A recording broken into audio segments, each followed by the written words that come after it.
A me non ci interessa cosa ti senti questa mattina, se ti senti cattolico, evangelico. A noi ci interessa che questa mattina tu ti possa fare un esame di coscienza, possa comprendere che la tua vita non è conforme alla volontà di Dio. E seppure io chiedessi a voi se credete o meno in Dio, voi mi rispondereste sì, io credo. Ma voi lo sapete cosa vuol dire credere in Dio? Vuol dire conoscerlo, vuol dire fare quello che Lui dice di fare. Noi stiamo facendo quello che Lui dice di fare.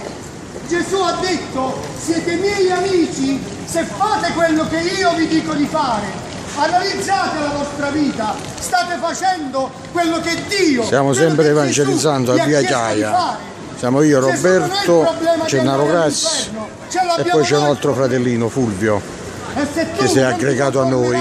Amen, gloria a Dio. Gloria a Dio, alleluia, alleluia, gloria a Dio, gloria a Dio. Ti salverate, perché non c'è religione che possa lavarci dei nostri peccati, ma il sangue di Gesù. E noi sentiremo il bisogno di essere lavati dal sangue di Gesù soltanto quando riconosceremo la putredine, l'immondizia della nostra giustizia. Nella Bibbia c'è scritto che la nostra giustizia davanti a Dio è come un panno sporco. Ora, se tu ti illudi che la tua vita sia giusta, perché magari non tradisci tua moglie, perché magari non ti droghi, perché magari non rubi,